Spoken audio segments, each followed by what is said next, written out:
Good evening, everybody. It's the 20th of August, 2025. It's a Wednesday, and it's like, 6:30 in the evening. So, well, pretty late. And I'm, I don't know, some place that does kind of repairs on tractors and things like that. I guess, I don't know. Wow, look at that big thing in the background there. You can see it way back there. I guess, I don't know, a lot of lifts and things like that. And, well, I'll go this way. Go through some areas, haunting my way around behind apartment buildings here. Okay. Anyway, there's a place I have been over there. I do videos oftentimes when it's raining, so maybe I'll be getting there in a minute. Maybe. I don't know if this goes all the way through, if I can get there that way or not. But let's see what's going on in the news. As you all know, Donald Trump has met with Vladimir Putin, and then afterwards he met with Zelensky, or should I say the snowman? The snowman and the seven dwarfs, I guess. I can't remember who called them that. The snowman, you know, the snowman. Yeah, some of the other guys are they're budding snowmen too. Probably not as much on the level as old Zelensky is. You know, I don't know, the bum boy, the guy that everybody calls the, well, I don't know, he's the guy that supplies the bum boys. No, wait, that's Zelensky. He got the bum boys from Zelensky. I don't know if he's a snowman too. So, some guy's coming here. So, what is going on here in the world here? I need to get a haircut there.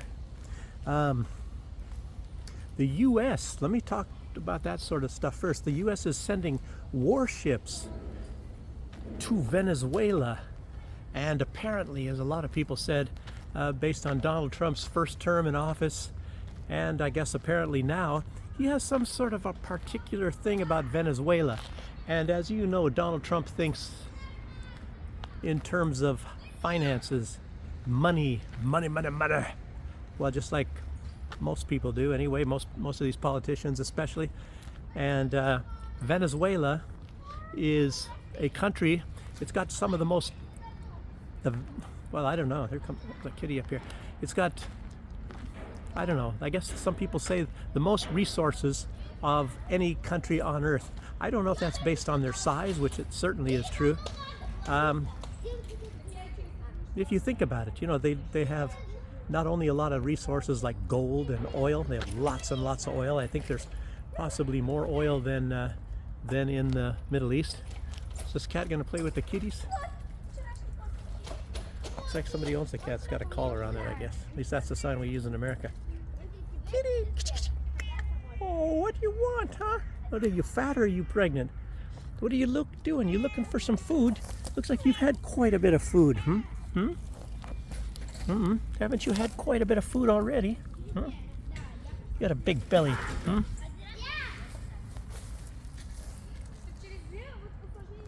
Nice cat. So, let's keep going. So, anyway, but there's a lot of warships. Apparently, the Iwo Jima is supposed to be going there too. Is that a landing ship? But some people are saying that the United States, Donald Trump, obviously, wants an invasion there. Looks like somebody wants to do some pull-ups here. Some guy. But, yeah, apparently he wants to get a hold of those resources.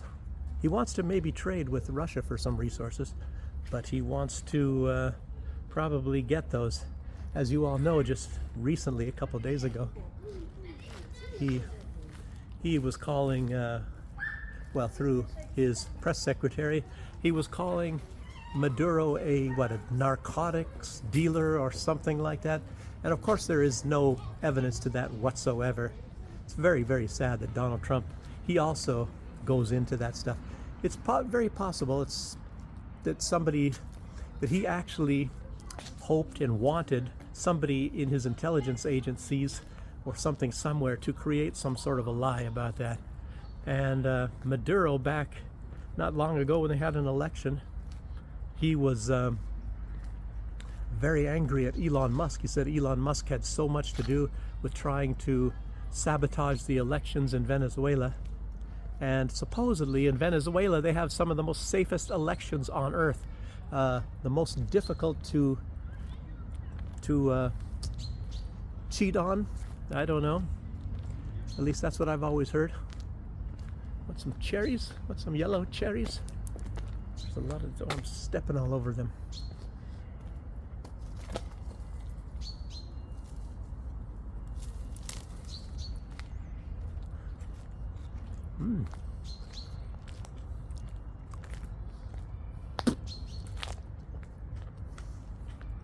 These things are all over in Minsk.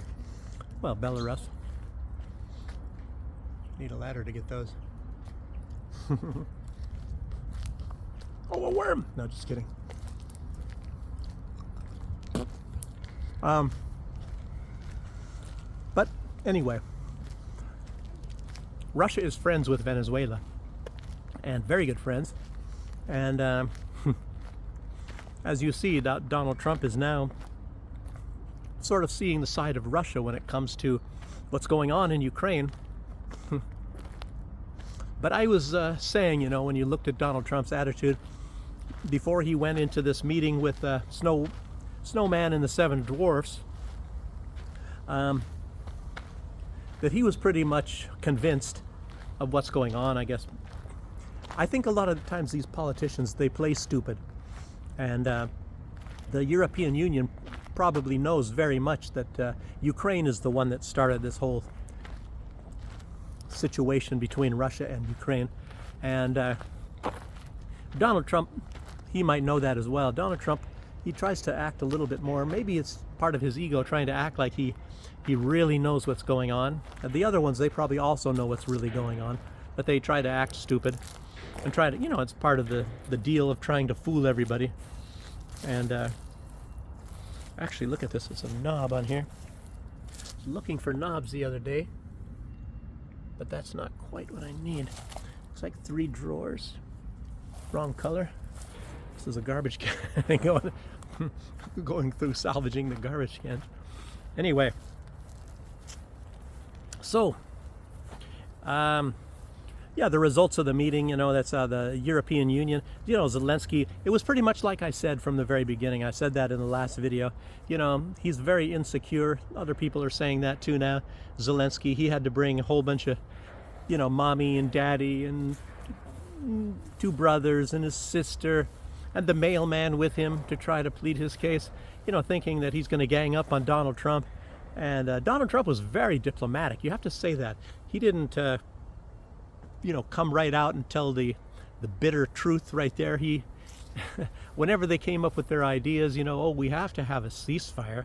We have to have a ceasefire. Donald Trump says, oh, I just solved 6 wars and none of them had a ceasefire beforehand. No, he was basically taking the side of Russia. And as everybody knows, you know, even if the Europeans would get their way in having a ceasefire, they would continue to send the weapons. The weapons would still be flowing. And that was the whole idea, is to do the same thing. Think, you know, oh, Russia fell for it already maybe twice. So actually, they didn't really fall for it. They fell for it one time, but of course they were in a predicaments. And the whole deal is to, and I guess that's, somebody was saying that's how it normally always is, that when you're behind, you call for a ceasefire. I think another one was back in the time of Serbia. When NATO was making war on Serbia, they called a ceasefire. And then, of course, then they stockpiled more and more weapons, you know, and then continued the war.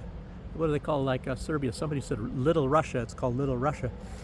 Anyway, but that's what they did. And of course, they're thinking that Russia's going to fall for it the second time. They probably know that Russia's not going to fall for it. So they had Plan B. Plan B was to say, oh, see, we want peace and Russia doesn't want peace. But you know, but that's mostly just to fool the rest of the world, because they know that that's what they're wanting to do. And they've even said we're going to keep on shoveling weapons. And they're even still trying it right now. So I guess right after this meeting with Donald Trump, the European Union, they all got back. And they said they're going to continue. They're going to continue sending the weapons and all that. And Donald Trump says if they turn this down, and they might not turn it down verbally, they might just turn it down in other ways. And you know, so what is there? I kind of suspect that what Europe is trying to do is trying to, in other words, just kind of go along with Donald Trump a little bit, And so they're going to say, okay, yeah, we'll agree with all of this stuff. They might even withdraw from, I think it's about 20% of the Donbass where there's Ukrainian troops, and Polish and Colombian and all that. They might even withdraw from those, but they're going to continue sending the weapons, from Europe and all that. So their whole intention is to keep this war going, obviously. And but they're just going to make it look like they are going along with Donald Trump's, and Russia's, going with the peace thing, but they certainly don't want to honor it. Sad thing. Okay. And as you all know, I guess a lot of people are saying that right before these little peace negotiations, Ukraine likes to, what do they call it? I forgot the word now. Escalate. They like to escalate. So they bombed the Druzhba pipeline and, of course, cut off all the oil going to Hungary. In the meantime, it's been restored, but it was down for like 3 days. And, more bombings on civilians in Russia. I'm not sure how many were killed and all that. But some did die, and one thing, I saw something on Colonel McGregor, and Donald Trump was in there when he was talking with Putin. He was saying, oh, so many people have died, especially lately, and all that, but it's not actually true. Ukraine has been having significant losses lately, and it's almost like it averages right around 1,200 soldiers per day. And Russia, and I had a way to look to verify this. What Colonel McGregor was saying, that Russia's losses lately are in single digits. In other words, 10 or less, or actually single digits is 9 or less. And then I kind of did talk to certain entities, unbiased, by the way, and I found out that that is absolutely true. Russia has been losing very, very little soldiers lately. It's like, what, really? They weren't losing any more, or they were losing much less. I'm screwing this one up big time. They were losing much less than Ukraine anyway in the past. It's like, I think it was like 10-1 or something anyway. But now it's really, really very little. And then, of course, there was this exchange of bodies just the other day. Russia gave Ukraine 1,000, and I can't remember how many Ukraine had. I heard also there was one story, it was just some days ago, there was like a 20-year-old Russian, and he was wounded and he was stuck. And the Russians wanted to rescue him, and send him back for medical care because he was, quite badly wounded, or try to save him anyway, and the Ukrainians would not let the Russians rescue him, and it was really sad because they had to leave him behind, and he either died of his wounds or the Ukrainians killed him, and I guess that was really hurtful, and a lot of people heard about that, at least over here on this side, Russia and Belarus, and that's not been on the news, but it was in background circles, and I'm just relaying it to you now, so even though you're not going to find that anywhere. Okay, let's keep going. So the Hate Russia Club, I don't know, they didn't come up with any results, and I was saying that Trump would remain firm, and he certainly did. I'll tell you what, a lot of mosquitoes are coming out around now. I don't know why. Let's see. So they didn't get a ceasefire, no NATO membership, and supposedly they all have to recognize now that Crimea is part of Russia, and Ukraine will have to give up, well, they use the word territories, which I believe it might even be translated into oblast, but it's not really true. But it's like they have to cede lands or portions because Russia's already got whatever it is, 80% of the Donbass, of Donetsk. They have all of Lugansk, and I think they have 80% of Donetsk, and I guess this last 20 or whatever, 30% or something, they're supposed to give that to Russia before they lose it. in exchange for a real end to the hostilities. And strange that Trump had mentioned that, but I don't think any of them ever talked about it. So they haven't ever said, yes, okay, we'll do that.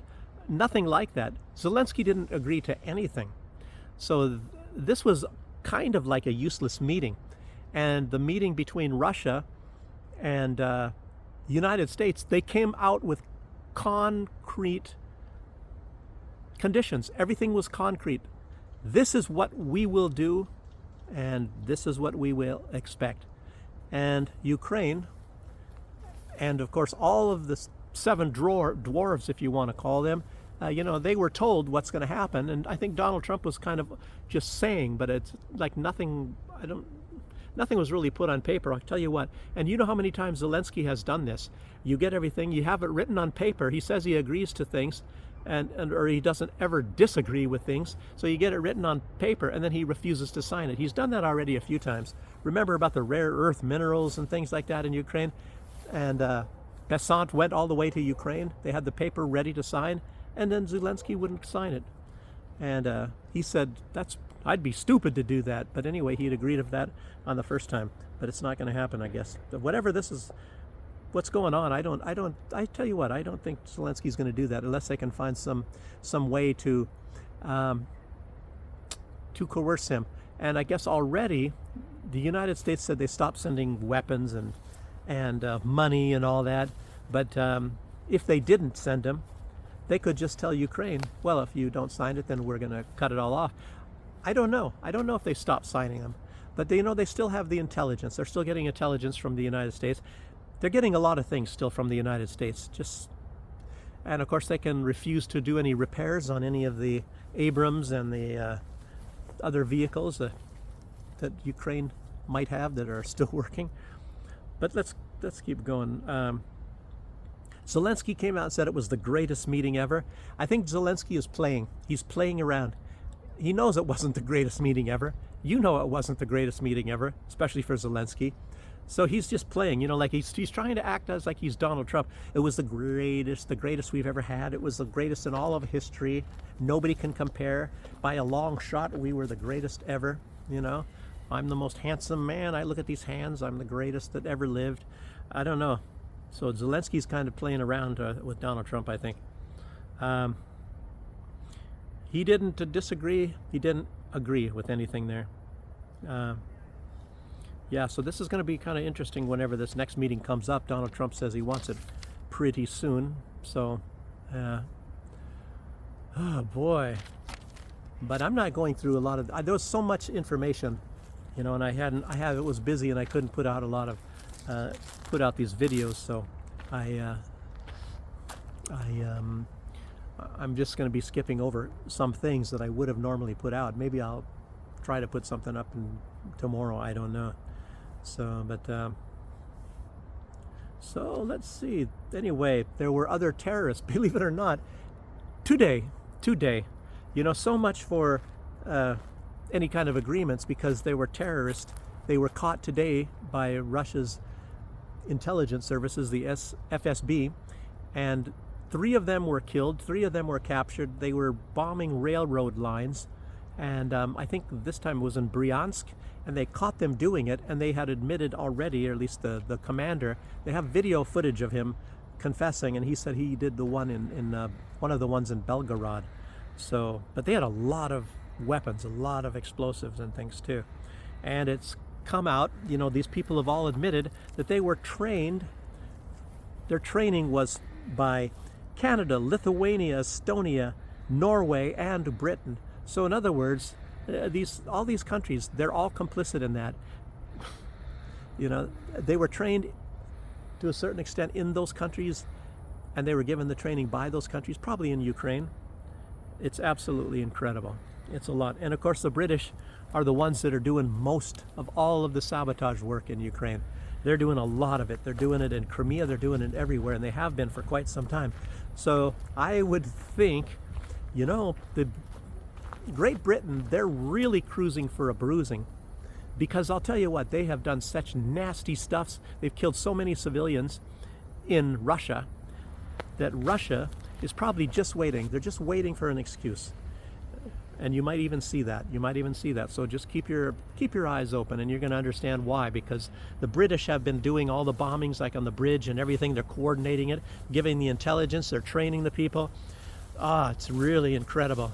So you guys have to just keep your eyes open for some sort of a, maybe the straw that broke the camel's back, I guess I should say, and see what happens. See what Russia might end up doing. I got to probably keep moving. There's mosquitoes around here. Bzzz. Okay. So I don't know if the United States was in it, but what I'm talking about is these countries, is their intelligence networks. Can you imagine that? You ever heard of Estonia? Who else? Who was what? What else? Who else was in this? Lithuania, Estonia. Canada. But Norway. Norway was, as you all know, involved in the bombing of the Nord Stream pipelines. So Norway, there's some pretty nasty boys there too. And I think there's even some movies. I think Alistair McLean, there was something about some submarine base in Norway. I don't really know. Some of the old days in World War II. I don't know. But Norway is, they're not the pacifist, nice country that you think they are. They've been in some nasty stuff. But of course, nobody excels past the British. The British are some of the, well, except for Israel, of course. Israel's always number one in doing the nasty things with their intelligence services. A lot of assassinations and sabotage and things like that. CIA, I don't know. Maybe it's kind of a contest between the CIA and the Mossad.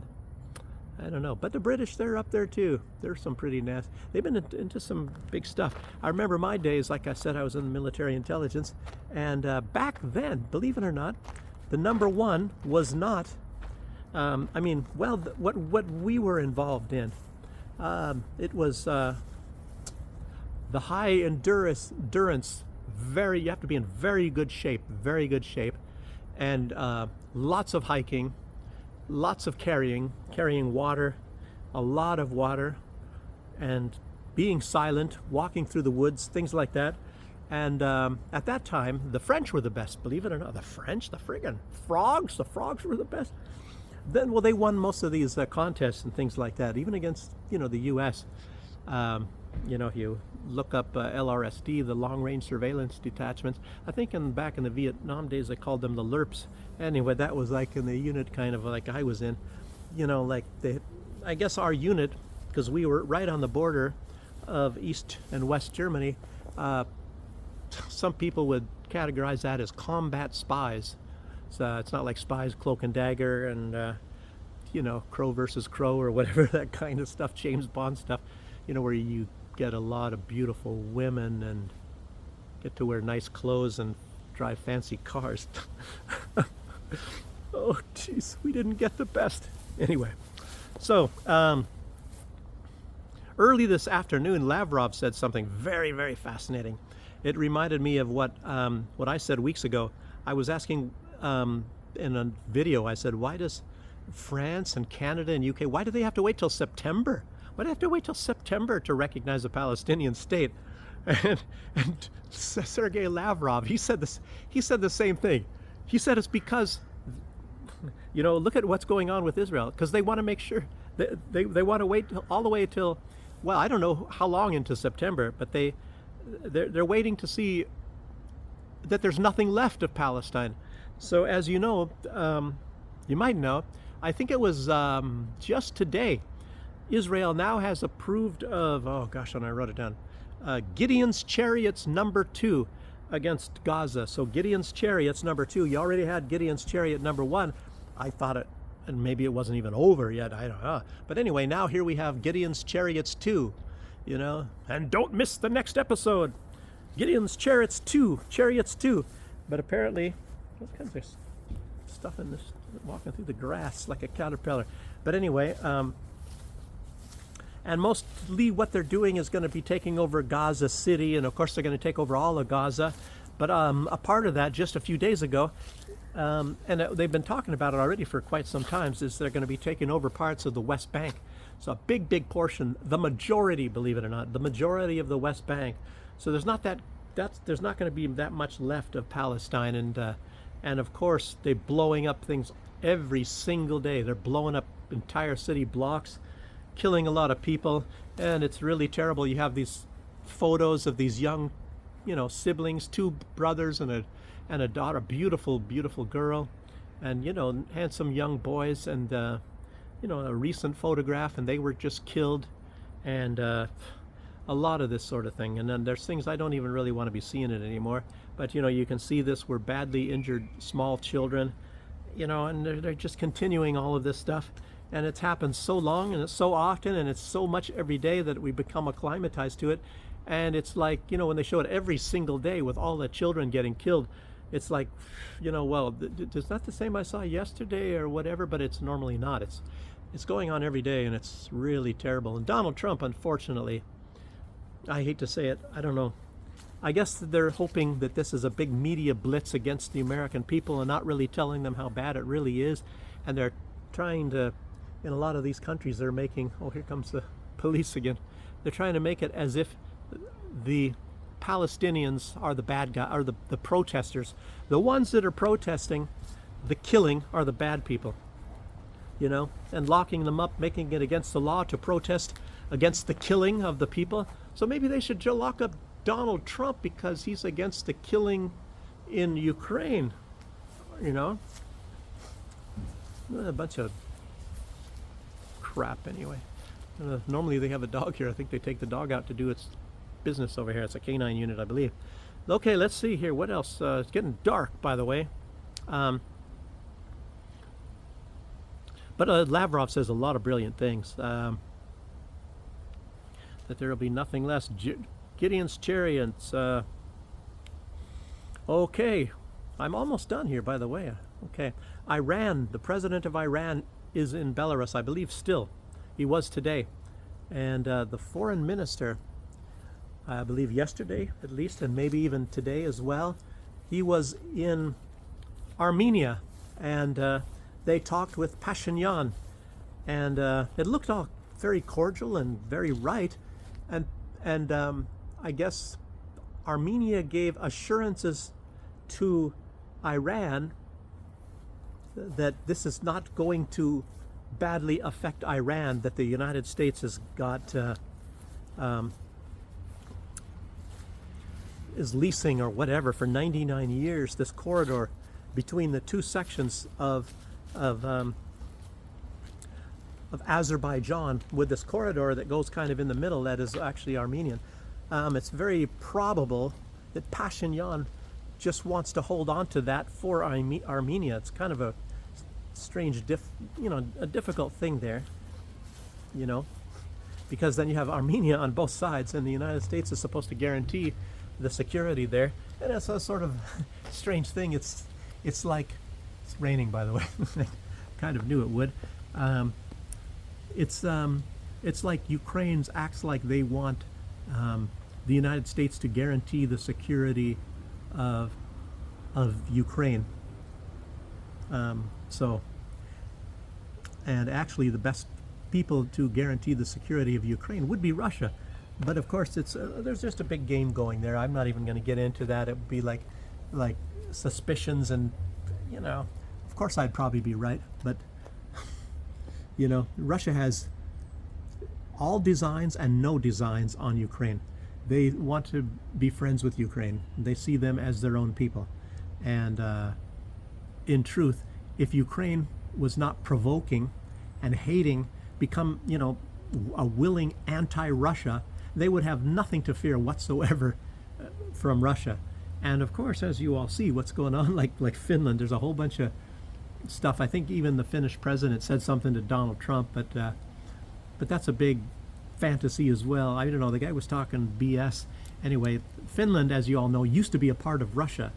And then Russia actually gave them their dependence in exchange that they stay neutral. And now, of course, Finland has decided, we're not going to be neutral. We're going to be anti-Russia as well. So that's what's the situation is right now. And they're losing a lot of money because, they're trying to cut off Russia. And it's similar to what was happening in Turkey when Erdogan, this was during this Syrian war, he had shot down some Russian plane, and they were kind of like celebrating. And then the Russian tourists stopped going to Turkey, and it really did a huge damage to the Turkish economy. So then Erdogan came back begging to Russia and said, oh, okay, well, yeah. Well, Erdogan, he's not to be trusted anyway for anything. You guys already know that. He's the loose cannon on deck. But anyway, that's all I have for right now. There were other stories, and I didn't really go through a lot of this stuff. I just wanted to put out what I just now put out to you guys. That's kind of the main stuff that most of the world is interested in anyway. So anyway, and it's getting dark probably. I don't know if it's going to be difficult to see this, or it's going to be weird quality on the videos or not. Well, it's going to be interesting to find out. Okay, I thank you all for joining me on this one, and I'll see you on the next one. Bye-bye.